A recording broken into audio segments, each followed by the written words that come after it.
الحمد لله نحمده ونستعينه ونستغفره ونؤمن به ونتوكل عليه ونعوذ بالله من شرور أنفسنا ومن سيئات أعمالنا من يهده الله فلا مضل له ومن يضلل فلا هادي له وأشهد أن لا إله إلا الله وحده لا شريك له وأشهد أن سيدنا وسندنا ونبينا ومولانا محمدا عبده ورسوله صلى الله تعالى عليه وعلى آله وأصحابه وبارك وسلم تسليما كثيرا أما بعد فأعوذ بالله من الشيطان الرجيم بسم الله الرحمن الرحيم يا أيها الذين آمنوا اتقوا الله وابتغوا إليه الوسيلة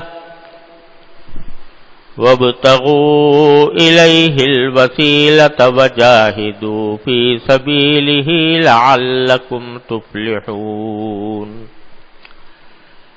آمنت بالله صدق الله مولانا العظيم وصدق رسوله النبي الكريم ونحن على ذلك من الشاهدين والشاكرين والحمد لله رب العالمين.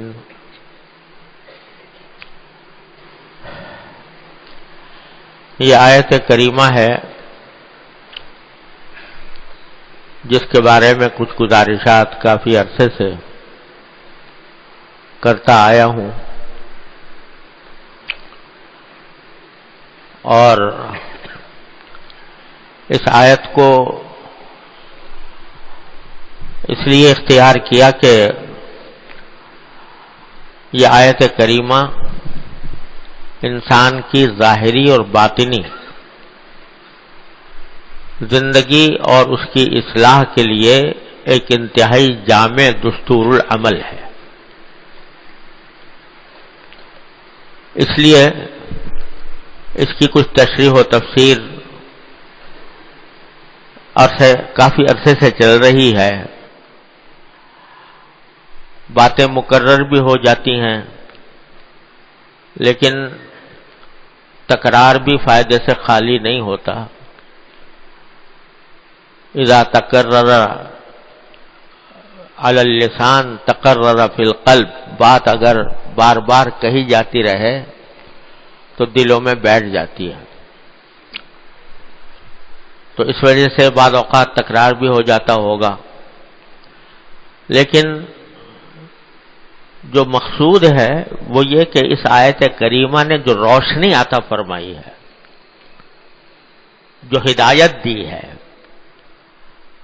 وہ اللہ تعالیٰ اپنے فضل و کرم سے ہمارے دلوں میں بٹھا دے، اور وہ بیٹھ گئی ایک مرتبہ تو دنیا و آخرت کی صلاح و فلاح کے لیے انشاءاللہ وہ نسخہ اکسیر ہے. ترجمہ بار بار کر چکا ہوں. یا ایھا الذین آمنوا اتقوا اللہ، اے ایمان والو تقوی اللہ کا اختیار کرو. وابتغوا الیہ الوسیلہ، اور اس تک پہنچنے کا وسیلہ تلاش کرو. وجاہدوا فی سبیلہ، اور اس کے راستے میں محنت کرو. لعلکم تفلحون، تاکہ تمہیں فلاح حاصل ہو. تو ابتغوا الیہ الوسیلہ کی بات چل رہی ہے کافی دنوں سے کہ اللہ تبارک و تعالی کا قرب حاصل کرنے کے لیے، اللہ تبارک و تعالی کے قریب پہنچنے کے لیے کوئی وسیلہ تلاش کرو. یہی ساری دینی روحانی جد و جہد کا محور اور حاصل یہ ہے کہ اللہ تعالی کی طرف پہنچنے کا وسیلہ انسان حاصل کر لے. کیونکہ سارے جتنے بھی مجاہدات ہیں، جتنے ریاضتیں ہیں، جتنے مراقبے ہیں، جتنی خانقاہیں ہیں، جتنے شیوخ ہیں اور ان کی صحبت اختیار کرنے کو کہا جاتا ہے، ان سب کا جو مقصود اعظم ہے وہ یہ کہ بندہ اللہ تک پہنچ جائے. اللہ تک پہنچنے کا معنی یہ کہ اس کا تعلق اپنے پروردگار کے ساتھ اتنا مضبوط ہو جائے کہ ہر وقت ہر آن اس کا رابطہ اللہ تعالی کے ساتھ استوار رہے. اور تقوی اسی کو کہتے ہیں. اب جتنی درسگاہیں ہیں جو علم پڑھا رہی ہیں، علم دین کیوں پڑھا رہی ہیں؟ صرف جاننے کے لیے کہ آدمی کے معلومات میں اضافہ ہو جائے. اگر یہی بات ہے کہ وہ صرف جاننا مقصود ہے تو جاننا تو شیطان کو بھی حاصل ہے، ابلیس کو بھی حاصل ہے. ابلیس بھی بڑا علم رکھتا ہے، ساری دنیا کا علم ہے اس کو، بلکہ علوم شرعیہ کو بھی جانتا ہے. اسی کے ذریعے بعض اوقات ہم جیسے طالب علموں کو دھوکہ دیتا ہے، ان کو تعویلیں سجاتا ہے، اس کو بڑا علم ہے. تو نظارہ صرف علم جان لینا یہ کافی نہیں ہوتا. آدمی کو یہ تو پتا ہے کہ نماز کیا ہے اور نماز عبادت ہے، فرض ہے، اس کو ادا کرنے کا طریقہ کیا ہے، اس کے مسائل بھی جانتا ہے، فلاں چیز رکن ہے، فلاں شرط ہے، فلاں واجب ہے، فلاں مستحب ہے، فلاں سنت ہے. یہ ساری باتیں جانتا ہے مگر پڑھتا نہیں. کیا حاصل اسے علم کا؟ تو یہ وہ علم جہل ہے جو دکھائے نہ راہ دوست. میرے والد ماجد رحمۃ اللہ علیہ حضرت مولانا مفتی محمد شفیع صاحب رحمۃ اللہ علیہ کا شعر ہے، وہ علم جہل ہے جو دکھائے نہ راہ دوست، وہ مدرسہ وبال جہاں جہاں ذکر حق نہ ہو. وہ علم جہل ہے جو دکھائے نہ راہ دوست، وہ مدرسہ وبال جہاں ذکر حق نہ ہو. تو علم اگر کہیں کوئی آدمی پڑھ رہا ہے، چاہے وہ علم باقاعدہ درس نظامی کا علم ہو یا کسی جگہ کسی وعظ کے ذریعے، کسی تقریر کے ذریعے، کسی بیان کے ذریعے کوئی علم حاصل کر رہا ہو، معلومات حاصل کر رہا ہو، صرف معلومات حاصل کرنا مقصود نہیں. مقصود یہ ہے کہ اس علم کے ذریعے اللہ تبارک و تعالیٰ کے ساتھ تعلق مضبوط ہو جائے. انما یخشی اللہ من عبادہ العلماء، قرآن کریم فرماتا ہے کہ اللہ تعالیٰ کی خشیت رکھنے والے کون ہوتے ہیں؟ علماء ہوتے ہیں. تو علم کا پہلا اور آخری مقصد کیا ہے؟ خشیت، اللہ تبارک و تعالیٰ کی خشیت. اس کے چال میں، اس کے ڈھال میں، اس کے نقل میں، اس کی حرکت میں، اس کے چلنے میں، اس کے پھرنے میں، اس کی بات کرنے میں باری تعالیٰ کی خشیت نمایاں ہو. حضرت امام ابو حنیفہ رحمۃ اللہ علیہ کے بارے میں یحییٰ ابن سعید قطان رحمۃ اللہ علیہ، یحییٰ ابن سعید قطان جو حدیث کے جرح و تعدیل کے امام ہیں، تمام راویان حدیث کی تفتیش کرتے تھے کہ یہ راوی کیسا ہے، حدیث کا قابل اعتماد ہے یا نہیں ہے. تو یحییٰ ابن سعید قطان کہتے تھے کہ جب کبھی میں امام ابو حنیفہ رحمۃ اللہ علیہ کو دیکھتا تھا تو دیکھتے ہی تأثر دل پر یہ ہوتا تھا کہ انہ یخشی اللہ عز وجل، کہ یہ اللہ کی خشیت اس کے دل میں ہے، اس کے دل میں اللہ تعالیٰ کی خشیت ہے، اس کا ذکر ہے، اس کا فکر ہے، اس کا خیال ہے، اس کے سامنے پیش ہونے کا احساس اور استعداد ہے. کون کہہ رہے ہیں؟ یحییٰ ابن سعید قطان جو امام ہیں حدیث کے اور رجال کے اور جرح و تعدیل کے امام ہیں. انما قلت کلما نظرت الیہ عرفت انہ یخشی اللہ عز وجل، جب بھی دیکھتا تو ان کے چہرے سے پتہ لگتا تھا کہ یہ اللہ سے ڈرتے ہیں، اللہ تعالیٰ کی خشیت ان کے دل میں ہے، اللہ تعالیٰ کا خیال دل میں ہے۔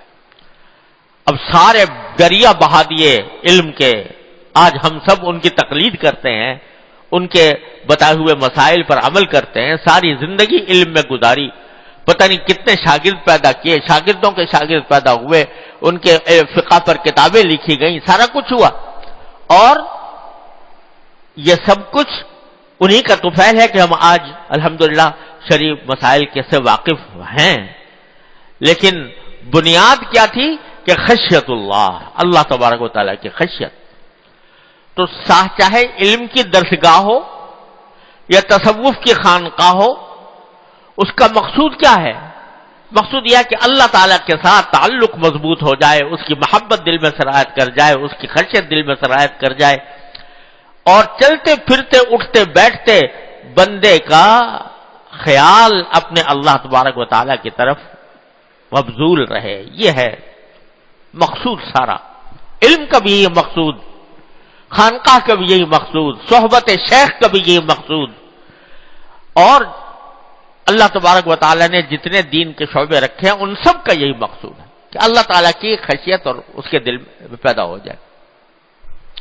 یہ پیدا ہو جاتی ہے تو بندہ جو ہے وہ اس کا ہر کام پھر سیدھا ہو جاتا ہے، اللہ تبارک و تعالیٰ کی طرف رجوع کرنا اس کے اندر آ جاتا ہے، پھر اس میں تکبر نہیں ہوتا، پھر اس میں ریاکاری نہیں ہوتی، پھر اس میں حسد نہیں ہوتا، پھر اس میں بغض نہیں ہوتا، وہ جو کام کرتا ہے وہ اللہ جل جلالہ کی رضا کے ساتھ کرتا ہے، اس کا دل و دماغ وہ ہر وقت متوجہ رہتا ہے اللہ تبارک و تعالیٰ کی طرف۔ اب ذرا ہم سب اپنے حال کا جائزہ لے کر دیکھیں، کوئی انسان ایسا نہیں ہے جس کے دل میں ہر وقت کوئی نہ کوئی خیال گردش نہ کر رہا ہو۔ کوئی ہے ایسا؟ ہر وقت کوئی نہ کوئی خیال ہے دماغ میں گردش کر رہا ہے۔ عام طور سے ہمارے خیالات کی گردش ہوتی ہے دنیا جہان کے کاموں کی طرف، کھانا کیا کھاؤں گا، کماؤں گا کیسے، اپنے گھر والوں کے ساتھ کیسے رہوں گا، گھر والے کیسے ہیں، ان کی صحت کی فکر ہے، ان کی صبح سے لے کے شام تک دماغ کی چکی وہ گھوم رہی ہے صرف اپنے ذاتی منافع کی طرف اور ذاتی مزے کی طرف، ذاتی لذتوں کی طرف۔ جب اللہ تبارک و تعالیٰ اپنے ساتھ تعلق مضبوط فرما دیتے ہیں اور خشیت اللہ تبارک و تعالیٰ کی دل میں پیدا ہو جاتی ہے اور اللہ تبارک و تعالیٰ کے ساتھ کسی طرف رجوع کرنے کی عادت پڑ جاتی ہے، تو اس وقت دماغ کی رو جو ہے، خیالات کی رو، اس کا رخ مڑ جاتا ہے۔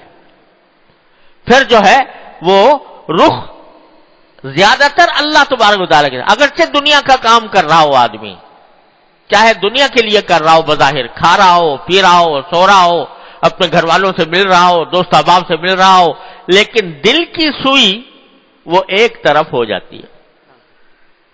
کہیں بھی گھومے دل کی سوئی وہ اللہ جل جلالہ کی طرف رہتی ہے۔ ایک مرتبہ میرے والد ماجد قدس اللہ تعالی سرہ نے اپنے شیخ الحکیم الامت قدس اللہ تعالی سرہ کو اپنا حال لکھا کہ مجھے ایسا محسوس ہوتا ہے اپنے دل کے بارے میں، ایسا محسوس ہوتا ہے کہ جیسے قطب نما ہوتا ہے نا، قطب نما جانتے ہیں قطب نما، وہ جو سمتیں بتاتا ہے، تو اس کی جو سوئی ہے ہمیشہ شمال کی طرف رہتی ہے، اس کو کتنے ہی چکر دے دو، دائیں گھماؤ بائیں گھماؤ، آگے لے جاؤ پیچھے لے جاؤ، سوئی جو ہے وہ شمال کی طرف رہے گی ہمیشہ، ہے نہیں؟ تو مومن کے قطب نما کی سوئی ہمیشہ اللہ تعالی کی طرف رہے گی، اس کو جہاں بھی گھما دو، اس کو کھانا کھلا دو، اس کو کمائی پہ لگا دو، اس کو بازار میں لے جاؤ، اس کو پڑھنے میں اور پڑھانے میں لگا دو، لیکن اس کے دل کی سوئی اللہ تبارک و تعالیٰ کی طرف رہتی ہے کہ ہر وقت میں وہ اللہ تعالیٰ کی طرف، اللہ تعالیٰ کا دھیان اس کے قلب میں رہتا ہے۔ اسی کا نام تقویٰ ہے، اسی کا نام خشیت ہے، اسی کا نام رجوع الی اللہ ہے، اسی کا نام تعلق مع اللہ ہے۔ یہ ہے کہ دل کی سوئی وہ ہر وقت قطب نما کی طرح، جیسے وہ شمال کی طرف رہتی ہے اس طریقے سے اللہ تعالیٰ کی طرف ہو جائے. یہ سارا مقصود اللہ تبارک و تعالیٰ کے تقوی کے ذریعے، ذکر کثیر کے ذریعے یہی مقصود ہے کہ جب ہر وقت یہاں تک کہ دنیا کے کام بھی کر رہا ہے لیکن دل کی سوئی اللہ کی طرف مڑی ہوئی ہے. تو میرے والد ماجد رحمۃ اللہ علیہ ایک بڑا پیارا شعر ہے اس کیفیت کو بیان کرنے کے لیے، اس کیفیت کو بیان کرنے کے لیے کہ ہر وقت دل و دماغ پر اللہ جل جلالہ کا تصور، اللہ تبارک و تعالیٰ کا خیال دل میں ہر وقت جاگزین رہتا ہے. تو فرماتے ہیں تیرا جمال ہے، تیرا خیال ہے، تو ہے. تیرا جمال ہے، تیرا خیال ہے، تو ہے. مجھے یہ فرصت کاوش کہاں کہ کیا ہوں میں. تیرا جمال ہے، تیرا خیال ہے، تو ہے. مجھے یہ فرصت کاوش کہاں کہ کیا ہوں میں.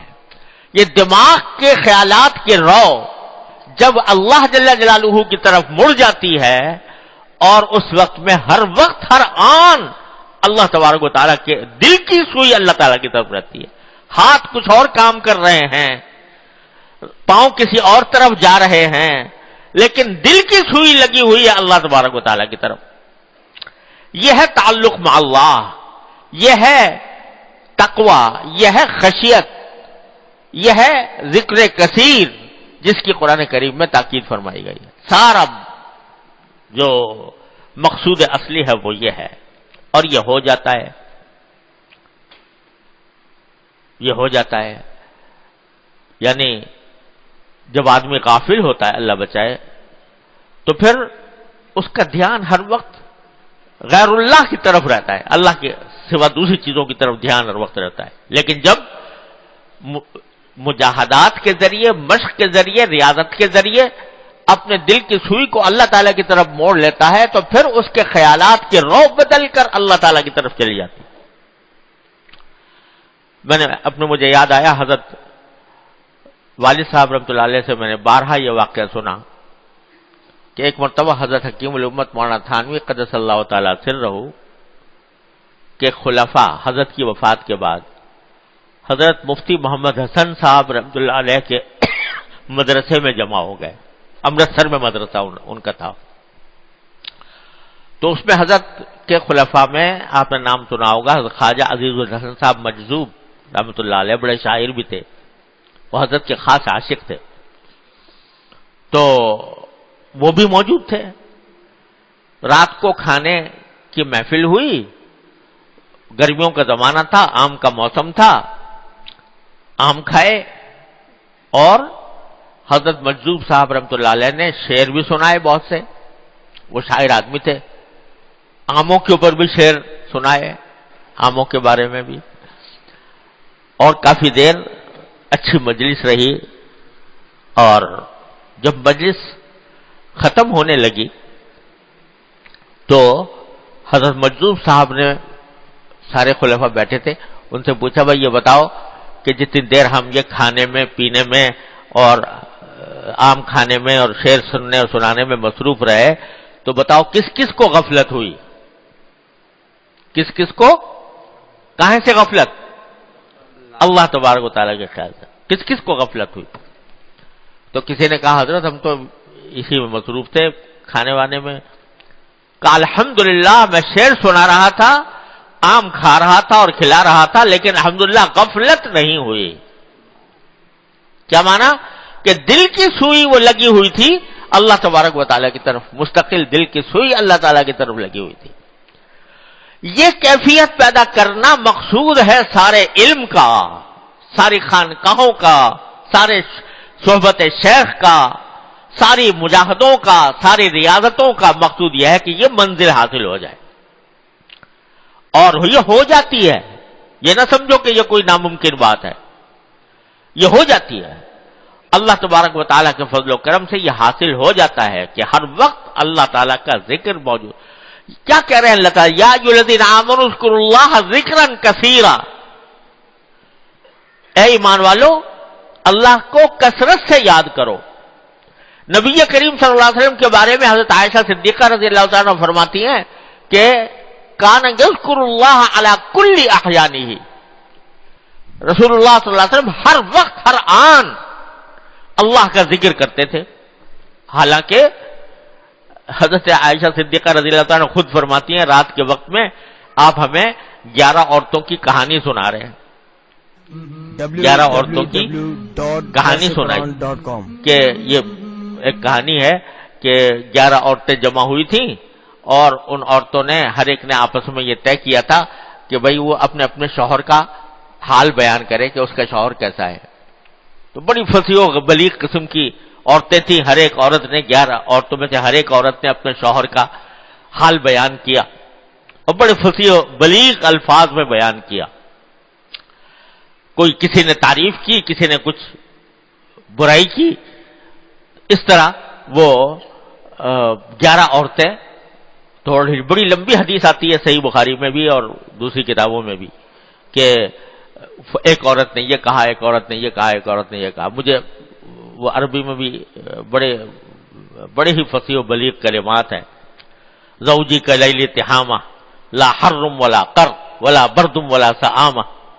ایک عورت کہتی ہے اپنے شوہر کے وصف میں کہ میرا شوہر جو ہے وہ تہامہ کی رات کی طرح ہے.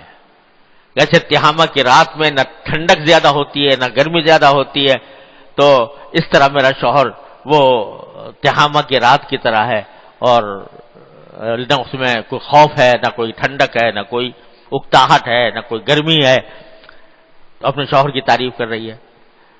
اور کوئی ایک عورت کہتی ہے زوجی ان دخل فہد وان خرج اسد. میرا شوہر جو ہے گھر میں آتا ہے تو چیتا بن جاتا ہے اور باہر نکلتا ہے تو شیر بن جاتا ہے. تو اس طرح کی 11 عورتوں نے اپنے اپنی شوہروں کی حالت بیان کی. تو حضرت نبی کریم صلی اللہ علیہ وسلم حضرت عائشہ صدیقہ رضی اللہ تعالیٰ عنہ کو وہ 11 عورتوں کی کہانی سنا رہے ہیں. بظاہر تو کہانی سنا رہے ہیں نا، لیکن دل کی سوئی اللہ جل جلالہ کی طرف لگی ہوئی ہے. کہانیاں ہم بھی سناتے ہیں اپنے گھر والوں کے ساتھ، ہم بھی خوش طبعی کرتے ہیں، لیکن ہم کرتے ہیں اپنے نفس کی لذت کی خاطر کہ مزہ آئے گا، بیان کرنے میں مزہ آئے گا، سننے والے کو سننے میں مزہ آئے گا. اور وہ کر رہے تھے اس لیے کہ اللہ تبارک و تعالیٰ نے مجھ پر میری بیوی کا حق رکھا ہے کہ میں اس کی دلداری کروں، میں اس کے ساتھ خوش طبعی کروں، میں اس کا دل بہلاؤں. تو یہ جو ہو رہا تھا یہ بھی کس کے لیے ہو رہا تھا؟ یہ بھی اللہ کے لیے ہو رہا ہے. تو اللہ تبارک و تعالیٰ کے لیے ہو رہا ہے. تو وہ دل کی سوئی وہاں سے نہیں ہٹ رہی اللہ تبارک و تعالیٰ کی طرف سے، باوجود ہے کہ یہ ہو رہا ہے. مسجد نبوی کے باہر کچھ مسجد نبوی کے حدود میں کچھ حبشی لوگ وہ نیزہ بازی کے کرتب دکھا رہے تھے. تو حضرت عائشہ رضی اللہ تعالیٰ سے پوچھا رسول کریم صلی اللہ علیہ وسلم کہ اس کے نیزہ بازی کے کرتب دکھا رہے، دیکھو گی؟ انہوں نے کہا یا رسول اللہ دیکھوں گی. تو آپ خود تشریف لے گئے اور اپنے کندھے کے پیچھے سے حضرت عائشہ صدیقہ رضی اللہ تعالیٰ عنہ کو وہ کرتب دکھایا، ان کا حبشیوں کے اس کا نیزہ بازی کا کرتب دکھایا. اب یہ بظاہر تو دیکھنے میں ایک ایسا کام ہے جو تفریح کا کام ہے، لیکن چونکہ اللہ کے لیے ہو رہا ہے کہ اللہ تعالیٰ نے میری اس عورت کا حق میرے ذمے واجب کیا ہے کہ میں اس کی دیکھ بھال بھی کروں، اس کے ساتھ حسن معاشرت کروں، اس کی دلداری کروں. اس واسطے یہ عمل بھی کیا ہو رہا تھا؟ عبادت کے لیے تھا اور اللہ کے لیے ہو رہا تھا. تو جب دل کی سوئی اللہ تبارک و تعالیٰ کی طرف مڑ جاتی ہے، اللہ تعالیٰ ہم سب کی موڑ دے اپنے فضل و کرم سے، تو پھر انسان جو کام بھی کر رہا ہوتا ہے وہ اللہ کے لیے کر رہا ہوتا ہے. تیرا خیال ہے، تیرا جمال ہے، تو ہے، مجھے یہ فرصت کاوش کہاں کہ کیا ہوں میں. یہ کیفیت اللہ تبارک و تعالیٰ پیدا فرما دیتے ہیں. تو سارے مجاہدات کا، سارے علم کا، ساری تعلیم کا، ساری تربیت کا، سارے تزکیے کا حاصل یہ بات. اب اس کو حاصل کرنے کے لیے میں جیسے کئی مرتبہ سے عرض کر رہا ہوں کہ ایک آسان طریقہ میں نے عرض کیا تھا کہ وہ طریقہ آدمی اپنا لے اور اس کی مشق کر لے. کیا؟ 2 چیزیں بتائی تھی میں نے، یاد ہیں کیا؟ دعا اور شکر. دعا اور شکر. جو چیز حاصل ہے، جو نعمت حاصل ہے اس پر شکر، جو حاصل نہیں ہے اس کی دعا. کوئی حالت ایسی ہے بتاؤ زندگی میں جس میں آدمی کو یا تو کچھ حاصل ہے ضرور، یا کسی چیز کی تمنا ہے اور آرزو ہے. یہی ہوتا ہے نا دنیا میں. تو اگر کوئی نعمت حاصل ہے، کوئی لذت حاصل ہے، کوئی مزہ آ رہا ہے، کوئی عیش اللہ تعالی نے عطا فرمایا ہے، اس پر شکر، اور جو حاصل نہیں ہے اس پر دعا. اس کی بندہ عادت ڈال لے تو اس کا ہر لمحہ یا دل اس کا مانگ رہا ہوگا کوئی چیز، یا اللہ مجھے دے دے، یا شکر ادا کر رہا ہوگا یا اللہ آپ نے دے دی، آپ کا شکر ہے. تو کوئی لمحہ ذہن کی رو کا، خیالات کی لہروں کا کوئی حصہ ایسا نہیں ہوگا جو اللہ تعالی کی طرف نہ جا رہا ہو، یا دعا کے ذریعے یا شکر کے ذریعے. اب دیکھو سارے قرآن کریم کو دیکھو تو اس کا خلاصہ کہا جاتا ہے کیا ہے؟ سارے قرآن کا خلاصہ سورہ فاتحہ ہے نا. اگر سورہ فاتحہ پہ غور کرو تو 7 آیتیں ہیں سورہ فاتحہ کی، ہے نا. اتنی اہمیت اللہ تعالی نے اس کو دی ہے سورہ فاتحہ کو کہ کوئی نماز سورہ فاتحہ کے بغیر نہیں ہوتی، ہے نا. اگر 4 رکعتوں کی نماز ہے تو پہلی 2 رکعتوں کے اندر تو سورہ فاتحہ کے علاوہ کوئی 2 سورت پڑھی نہ پڑھتے ہیں، دوسری سورت بھی پڑھتے ہیں، اور دوسری جو 2 رکعتیں ہوتی ہیں اس میں کوئی اور سورت نہیں، بس سورہ فاتحہ. سورہ فاتحہ سے کوئی نماز خالی نہیں، کوئی رکعت خالی نہیں، ہے نا. اس کی اتنی اہمیت اللہ تعالی لا صلاۃ الا بقراءۃ فاتحۃ الکتاب، اتنی اہمیت ہے. اس پر ذرا غور کرو کہ کیا ہے اس میں. 7 آیتیں ہیں. پہلی 3 آیتیں اگر دیکھو تو اللہ تعالیٰ کے شکر اور حمد و ثنا میں ہے. الحمدللہ رب العالمین الرحمن الرحیم مالک یوم الدین، ہے نا. تمام تعریفیں، تمام شکر اللہ کا ہے جو رب العالمین ہے، اور جو رحمان ہے، جو رحیم ہے، جو روز جزا کا مالک ہے. تو پہلی 3 آیتوں میں باری تعالیٰ کی حمد و ثنا، اور حمد و ثنا کے معنی شکر وہ ہے. پھر آگے کیا ہے؟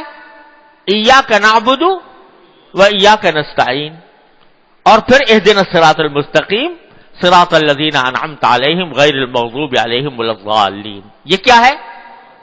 یہ دعا ہے. پورے قرآن کا گویا خلاصہ جو ہے وہ 2 چیزوں میں اللہ تعالی نے بیان کر دیا، ایک شکر میں اور ایک دعا میں.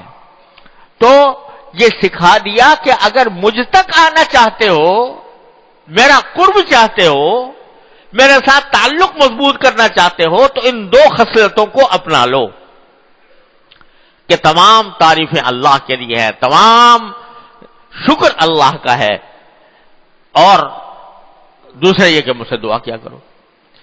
یہ 2 بنیادی اصول اللہ تبارک و تعالی نے سورہ فاتحہ میں ہمیں عطا فرما دیے. یہ اس لیے تاکہ ہم ان کو اپنی زندگی کا لاہ عمل بنائیں اور اپنی سوچ کی گھڑی کو، اس کی سوئی ان 2 چیزوں کی طرف مرکوز کر دیں. جو نعمت حاصل ہے اس پر شکر کریں، اور جو نہیں ہے اور چاہتے ہیں اس کے لیے دعا کریں. بس تو ہر وقت انسان کے دل کی سوئی انہی طرف. اچھا، اس کے لیے ضروری کوئی نہیں زبان سے کہے، آدمی زبان سے کہے شکر، یا اللہ آپ کا شکر ہے، یا دل ہی میں شکر ادا کر لے. دل ہی میں، وہ تو علیم بذات الصدور ہے، وہ سینے کے رازوں کو جاننے والا ہے. تو دل میں جو خیال آتا ہے وہ بھی اللہ تبارک و تعالی جانتے ہیں. تو اگر دل دل میں تم شکر کر رہے ہو، کسی کو پتہ بھی نہیں چلے گا کہ کیا عبادت تم نے کر لی۔ یہ عبادت ایسی عبادت ہے کہ اللہ تبارک و تعالیٰ کی ایسی عبادت کہ جو کسی کو پتہ بھی نہیں کہ تم کیا کر رہے ہو، اندر ہی اندر اللہ تبارک و تعالیٰ کا شکر ہو رہا ہے۔ یہاں تک کہ دعا کی بھی بات یہ ہے کہ دل ہی دل میں دعا کر لو، یا اللہ یہ معاملہ پیش آنے والا ہے، میں اس کو میرے لیے آسان فرما دیجیے۔ تو یہ دو چیزیں شکر اور دعا مل کر تمہاری پوری زندگی کے اندر قلب کی سوئی کو اللہ تبارک و تعالیٰ کی طرف متوجہ کر دیں گی۔ نبی کریم صلی اللہ علیہ وسلم نے جو دعائیں فرمائی ہے، عجیب و غریب دعائیں ہیں، ایک ایک دعا ایک کائنات ہے معانی کی۔ ان میں ایک دعا یہ ہے، اللہم اجعل ہمتی و ہوایا فیما تحب و ترضی۔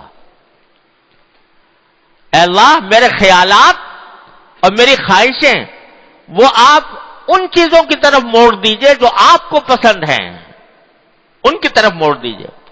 اللہم اجعل وساوس قلبی خشیتک و ذکرک۔ اے اللہ میرے دل کے خیالات کو وہ آپ کی خشیت اور آپ کے ذکر کی طرف متوجہ کر دیجئے کہ میرے دل کے اندر خیالات جو آئیں وہ یہ آئیں۔ تو کوئی اللہ تبارک و تعالی جس کے دل میں یہ بات پیدا فرما دیتے ہیں تو اللہ تبارک و تعالیٰ کے ساتھ اس کا تعلق مضبوط ہو جاتا ہے۔ وہ تقوی اور وسیلہ اللہ تک پہنچنے کا ایک آسان وسیلہ یہ ہے شکر اور دعا، شکر اور دعا۔ اور شکر جو ہے در حقیقت ذرا سا اس کے لیے دھیان کرنا پڑتا ہے، خیال کرنا پڑتا ہے۔ عام طور سے ہم شکر ادا کرتے ہیں کسی ہماری ذاتی کوئی خواہش پوری ہو گئی، ذاتی کوئی منفعت حاصل ہو گئی، ذاتی کوئی لذت مل گئی، اس پر تو کبھی شکر ادا کر دیتے ہیں۔ اور اللہ بچائے جب شکر کی عادت نہ ہو تو اس پہ اللہ بچائے غفلت ہو جاتی ہے۔ حضرت فاروق اعظم رضی اللہ تعالیٰ عنہ نے ایک مرتبہ ایک شخص سے پوچھا کہ بھئی کیا حال ہے، کیسے ہو؟ کہا بخیر، اچھا ہوں، ٹھیک ہوں۔ دوبارہ پوچھا بھئی تم کیسے ہو، کیا حال ہے؟ کہ جی اچھا ہوں۔ پھر تیسری مرتبہ پوچھا بھئی کیسے ہو، کس حالت میں ہو؟ کہا بخیر والحمدللہ، کہ میں خیر سے ہوں اور اللہ کا شکر ادا کر رہا ہوں۔ کہا کہ میں تم سے یہی سننا چاہ رہا تھا، یعنی یہ نہیں کہ بس ایک اچھی حالت کا بیان تو کر دیا، جس نے وہ اچھی حالت دی ہے اس کی طرف کوئی خیال نہیں، اس کا کوئی ذکر نہیں کہ کس نے یہ اچھی حالت مجھے عطا فرمائی ہے۔ تو ایک تو آدمی بعض اوقات شکر اس پر تو کچھ ادا کر دیتا ہے، الحمدللہ۔ اب مسلمان گھرانے میں آدمی نے پرورش پائی ہو تو بچپن سے اس کو سکھایا جاتا ہے کہ جب کوئی پوچھے تمہاری طبیعت کیسی ہے تو کہو الحمدللہ ٹھیک ہوں۔ اپنی ذاتی لذت، ذاتی منفعت، اس کے اوپر تو کبھی شکر ہو جاتا ہے، لیکن یہ تو دیکھو کہ کتنی نعمتیں ایسی ہیں جو صرف تمہیں تو نہیں لیکن پوری کائنات پر اللہ تعالی کی نعمتیں چھائی ہوئی ہیں، ان کے اوپر شکر ادا کرنے کی توفیق بہت کم ہوتی ہے۔ ساری کائنات پر جو ہے سورج نکل رہا ہے، یہ کتنی بڑی نعمت ہے۔ دن آتا ہے، کتنی بڑی نعمت ہے۔ رات آتی ہے، کتنی بڑی نعمت ہے۔ قرآن کریم اس کی طرف متوجہ فرماتا ہے، أَرَأَيْتُمْ إِنْ جَعَلَ اللَّهُ عَلَيْكُمُ اللَّيْلَ سَرْمَدًا إِلَى يَوْمِ الْقِيَامَةِ مَنْ إِلَٰهٌ غَيْرُ اللَّهِ يَأْتِيكُمْ بِضِيَاءٍ۔ ارے یہ ذرا بتاؤ کہ اگر سارے وقت رات ہی رات کا اندھیرا چھایا ہوا ہوتا اور روشنی نہ آتی تو کون ہے جو اللہ کے سوا تمہیں روشنی لے کے دیتا؟ تو کبھی سوچا تھا کہ رات جب آئے گی تو ہم شکر ادا کریں گے کہ یا اللہ آپ کا شکر ہے کہ رات کا اندھیرا آ گیا، اور جب صبح طلوع ہوگی تو اللہ تعالیٰ کا شکر ادا کریں گے کہ روشنی آ گئی۔ ایسی جگہ ہیں دنیا میں جہاں رات ہی رات رہتی ہے مدتوں۔ میں بھی ایسی جگہ گیا ہوں، ناروے میں ایک مرتبہ ہمارا جانا ہوا تو وہاں ایک علاقے میں ہم گئے تو 90 گھنٹے یعنی 3 دن مسلسل رات ہی رات تھی، سورج نہیں نکلا، نہیں مسلسل دن ہی دن تھا، رات نہیں تھی۔ اب جب سونے کا وقت آتا، رات کو 12 بجے بھی سورج سامنے نظر آ رہا ہے، رات کو 12 بجے بھی سورج کی روشنی ہے۔ اب آدمی سونا چاہتا ہے تو سونے کی اندر انسان کی فطرت یہ ہے کہ تھوڑا سا اندھیرا اس کو چاہیے، تو اگر سونے کے وقت لیٹے اور روشنی پھیلی ہوئی ہے تو نیند نہیں آتی، تو بمشکل پردے لٹکا کر، کمروں کے اوپر پردے لٹکا کر وہ آدمی سوتا تھا۔ اللہ تعالی نے ہمیں اس طرح دے رکھی ہے کہ جتنا دن ہوتا ہے اتنی ہی رات بھی تقریباً اتنی اللہ تعالیٰ عطا فرما دیتے ہیں۔ اور ذرا تصور کرو کہ وہی انہی علاقوں میں بعض وقت ایسی صورت ہوتی ہے کہ رات ہی رات ہوتی ہے، 6 مہینے رات رہتی ہے، 6 مہینے رات ہی رات رہتی، دن نہیں نکلتا، تو کیا ہوگا؟ ویسے تو رات کو جب رات آتی ہے تو ہمیں اطمینان ملتا ہے کہ اللہ تعالیٰ نے ایک سکون کا موقع عطا فرمایا، نیند آتی ہے، سوتے ہیں، مزہ لیتے ہیں۔ وہاں تو جب مسلسل رات ہی رات ہے تو نہ کوئی کام کر سکے، نہ چل سکے، نہ پھر سکے۔ قرآن کریم یہی کہتا ہے ارأیتم ان جعل اللہ علیکم اللیل سرمدا الی یوم القیامۃ من الہ غیر اللہ یأتیکم بضیاء، اور دوسری طرف ارأیتم ان جعل اللہ علیکم النہار سرمدا الی یوم القیامۃ من الہ غیر اللہ یأتیکم بلیل تسکنون فیہ، اگر سارا رات دن ہی دن رہے اور رات نہ آئے تو کون ہے جو تمہیں رات لا کر دے جس کے اندر تم سکون حاصل کر سکو؟ تو یہ نعمت، دن کی نعمت، رات کی نعمت، سورج کی نعمت، چاند کی نعمت، زمین کی نعمت، پہاڑوں کی نعمت اور اس کے دریاؤں کی نعمت، یہ ساری نعمتیں پھیلی ہوئی ہیں اللہ تبارک و تعالیٰ کی۔ ان کے اوپر شکر ادا کرنے کی توفیق بہت شاذ و نادر کسی کو ہوتی ہے، لیکن جب اللہ تبارک و تعالیٰ کی طرف دل کی سوئی مڑی ہوئی ہوتی ہے تو چاہے وہ ذاتی نعمتیں ہوں یا کائنات پر چھائی ہوئی نعمتیں ہوں، اللہ تبارک و تعالیٰ ان سب پر شکر ادا کرنے کی توفیق۔ ان فی خلق السماوات والارض واختلاف اللیل والنہار لآیات لأولی الالباب الذین یذکرون اللہ قیاما وقعودا وعلی جنوبہم ویتفکرون فی خلق السماوات والارض، کہ آدمی یہ جو ہم نے آسمان پیدا کیے، یہ زمین پیدا کی، اس میں نشانیاں ہیں عقل والوں کے لیے۔ الذین یذکرون اللہ قیاما وقعودا، جو اللہ کا ذکر کرتے ہیں کھڑے بھی بیٹھے بھی، وعلی جنوبہم لیٹے ہوئے بھی، ویتفکرون فی خلق السماوات والارض، اور آسمان اور زمین کی تخلیق پہ غور کرتے ہیں، یہ کیسی کیسی نعمتیں اللہ تعالیٰ نے مجھے عطا فرمائی۔ لیکن اس کا خیال اس لیے نہیں جاتا کہ یہ تو سب کو ملی ہوئی ہے، سب کو ملی ہوئی ہے، اگر مجھے مل گئی تو کیا ہے، لیکن وہ رحمان ہے، وہ رحیم ہے، وہ رب العالمین ہے، ارے اسی کا ایک جز تو تم بھی ہو، اگر یہ نہ ہوتا تو کیا کرتے؟ تو آدمی کو یہ چاہیے کہ جو نعمتیں میسر ہیں اپنی ذات پر وہ بھی، اور جو کائنات میں پھیلی ہوئی نعمتیں ہیں ان کا بھی تصور کر کے اللہ تبارک و تعالیٰ کا شکر ادا کرنے کا اہتمام کرے۔ اللہم اجعلنا شاکرین لنعمتک مثنین بہا قابلیہا واتمھا علینا، تو اس کو ان کا تصور کر کے ان کے اوپر بھی شکر ادا کرے۔ یا اللہ آپ ہمیں دن دیتے ہیں الحمدللہ، یا اللہ آپ ہمیں رات دیتے ہیں الحمدللہ، یا اللہ دن کے وقت میں کام کرنے کا موقع عطا فرماتے ہیں، رات کے وقت میں سونے کا موقع عطا فرماتے ہیں، گرمی بھی آتی ہے، سردی بھی آتی ہے، بہار بھی آتی ہے، خزاں بھی آتی ہے، یہ سارے موسم ہر ایک اپنی کچھ خصوصیات رکھتا ہے، اس کے ذریعے زندگی چل رہی ہوتی ہے۔ تو ان سب کی چیزوں کا تصور کر کے اللہ تبارک و تعالی کی نعمتوں کا شکر ادا کیا جائے۔ حضرت امام غزالی رحمۃ اللہ علیہ کی ایک پوری کتاب ہے الحکمت فی مخلوقات اللہ، جس میں انہوں نے سارے مخلوقات کائنات کی نعمتوں کو بیان کیا ہے۔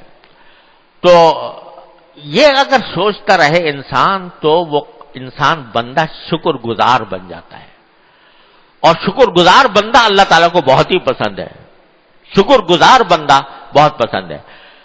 ناشکری اس کے مقابلے میں ناشکری یہ بڑی بلا ہے، بڑی مصیبت ہے، اور اللہ تعالیٰ کا شکر ادا نہ کرنا، صرف تکلیفوں کے لیے بیٹھے رہنا کہ مجھے یہ تکلیف ہے، مجھے یہ تکلیف ہے، مجھے یہ پریشانی ہے، یہ بیٹھے رہنا یہ ناشکری ہے۔ یہ ناشکری اللہ تعالیٰ کو بہت ہی ناپسند ہے۔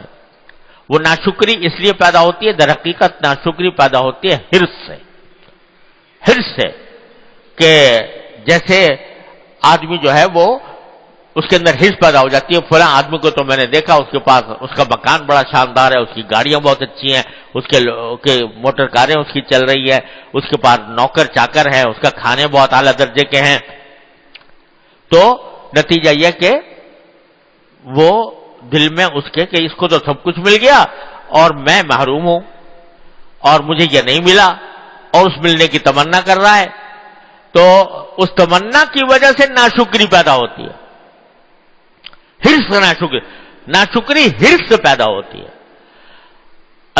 نبی کریم سرور دو عالم صلی اللہ علیہ وسلم نے کہ ایسا نسخہ بتایا ہمیں، آپ کو ایک حدیث ہے، اگرچہ سند اس کی اتنی مضبوط نہیں ہے لیکن معنی بالکل درست ہے، کہ کوئی شخص اپنی دنیا میں اپنے سے کم تر لوگوں کو دیکھے، کم تر لوگوں کو، اگر کوئی شخص غریب ہے تو اپنے سے زیادہ غریب کو دیکھے کہ دیکھو ایک یہ بھی ہے، اس کے مقابلے میں اللہ تعالیٰ نے مجھے اتنا دے رکھا ہے۔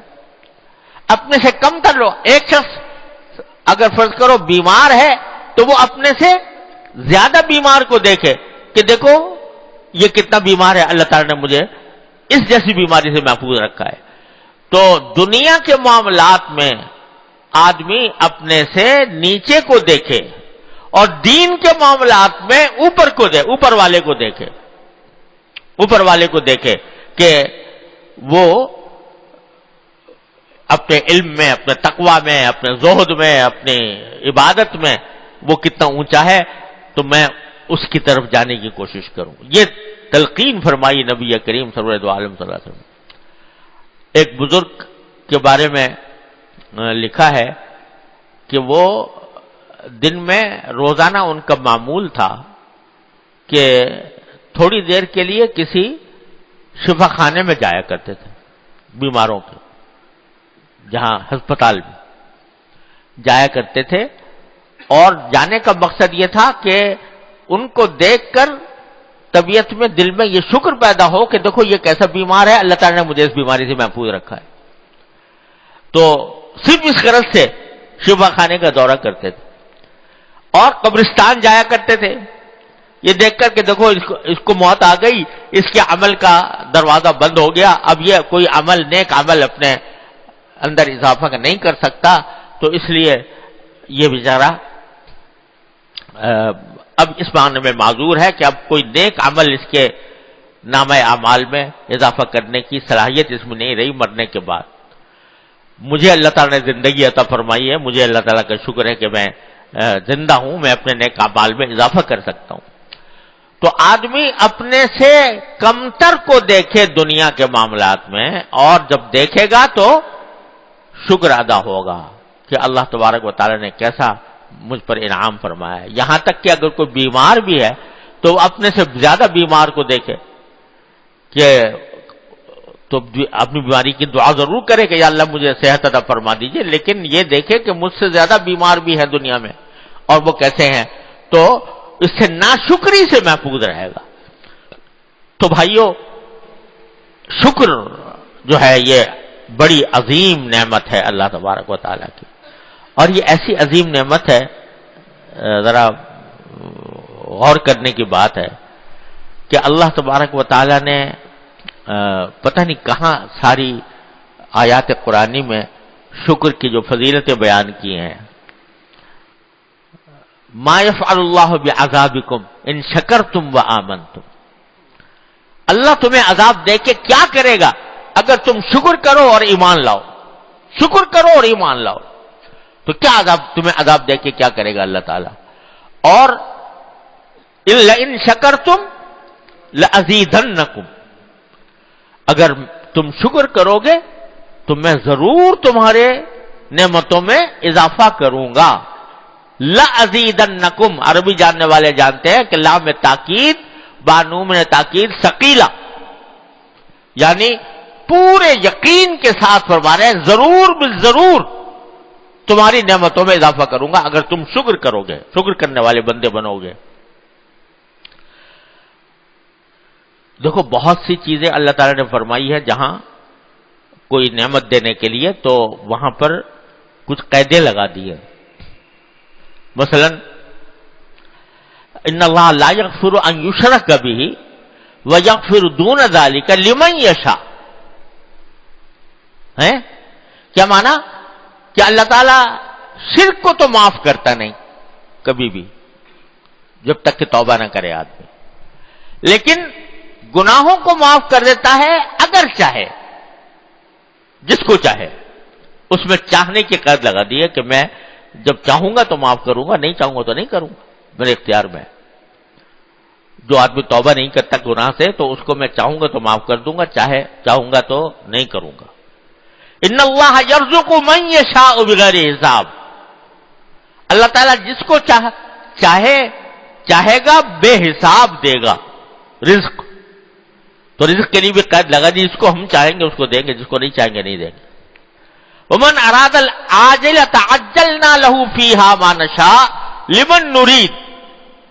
اگر کوئی شخص دنیا کی کوئی چیز مانگے گا، دنیا ہی کی چیز مانگے گا تو ہم اس کو دے دیں گے دنیا میں، لیکن جس کو چاہیں گے جتنا چاہیں گے، جس کو چاہیں گے جتنا چاہیں گے. دو شرطیں ہیں کہ ہم خود چاہیں کہ اس کو دیں گے، نہیں چاہیں گے نہیں دیں گے. جتنا چاہیں گے اتنا دیں گے. ما نشاء عجلنا له ما نشاء لمن نرید. دو قیدیں لگا دی کہ ہم چاہیں کہ دیں، نہ چاہیں تو نہیں دیں. مانگ رہا ہے دنیا کی چیزیں بہت مانگ رہا ہے لیکن نہیں دیں گے، ہماری مشیت نہیں ہے دیں.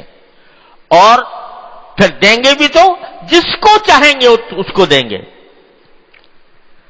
یہ دو قیدیں لگا دی. لیکن شکر میں کیا کہتے ہیں؟ وہاں یہ قید نہیں لگائی کہ جس کو چاہیں گے اس کو زیادہ دیں گے. لئن شکرتم لازیدنکم، شکر کرو گے تو ضرور بالضرور دیں گے تمہیں، ضرور بالضرور دیں گے تمہیں. لام تاکید بانون تاکید ثقیلہ کے ساتھ تاکید کر کے فرما رہے ہیں کہ ضرور دیں گے تم اگر شکر کرنے والے بندے بنو گے. تو اس کا نتیجہ یہ ہے کہ اللہ تبارک و تعالیٰ کی یہ عظیم نعمت ہے. اور یہ فرما دیا حضور اقدس نبی کریم سرور دو عالم صلی اللہ علیہ وسلم کہ الطاعم الشاکر بمنزلۃ الصائم الصابر. جو کھائے اور شکر کرے اس کا ثواب اتنا ہے جیسے کہ روزہ رکھے اور صبر کرے، روزے رکھنے والے کے برابر ثواب، بشرطے کہ شکر کرے. شکر کیا ہے؟ کہ آدمی یہ سوچے کہ میں اس کا اہل نہیں تھا، یہ نعمت کا اہل نہیں تھا، یہ محض اللہ تبارک و تعالیٰ نے اپنے فضل و کرم سے عطا فرمایا، میں اہل نہیں تھا، اللہ تعالیٰ نے دے دیا. یہ شکر آدمی کرے گا تو اللہ تبارک و تعالیٰ اس کو اور نعمتوں سے سرفراز فرمائیں گے. اور بعض اوقات بندے کا امتحان لیا جاتا ہے. حضرت شیخ عبد الوہاب شعرانی رحمۃ اللہ علیہ نے حضرت شیخ عبد القادر جیلانی رحمۃ اللہ علیہ کا واقعہ نقل کیا ہے، عجیب واقعہ ہے. حضرت شیخ عبد القادر جیلانی رحمۃ اللہ علیہ بڑے درجے کے اولیاء اللہ میں سے، ان کو آج ساری دنیا مانتی ہے. تو ایک مرتبہ وہ عبادت کر رہے تھے رات کے وقت میں، تہجد پڑھ رہے ہوں گے، عبادت کر رہے تھے. عبادت کرتے کرتے سامنے ایک نور چمکا، ایسا لگا جیسے ساری دنیا روشن ہو گئی اس نور سے. اور اس نور میں سے آواز آئی، کیا ہے عبد القادر، تو نے ہماری جو اطاعت کی ہے اور عبادت کی ہے وہ اس عبادت کے صلے میں آج ہم تجھ سے کہتے ہیں کہ اب تیرے لیے نمازیں بھی معاف ہیں، روزے بھی معاف ہیں، ساری عبادتیں بھی معاف ہیں، تیرے لیے جنت کی خوشخبری ہے۔ نور چمکا اور یہ آواز آئی کہ تجھے نمازوں کی بھی ضرورت نہیں، اب روزوں کی بھی ضرورت نہیں، ہم تیری عبادت کو قبول کر کے تجھے جنتی بنا چکے۔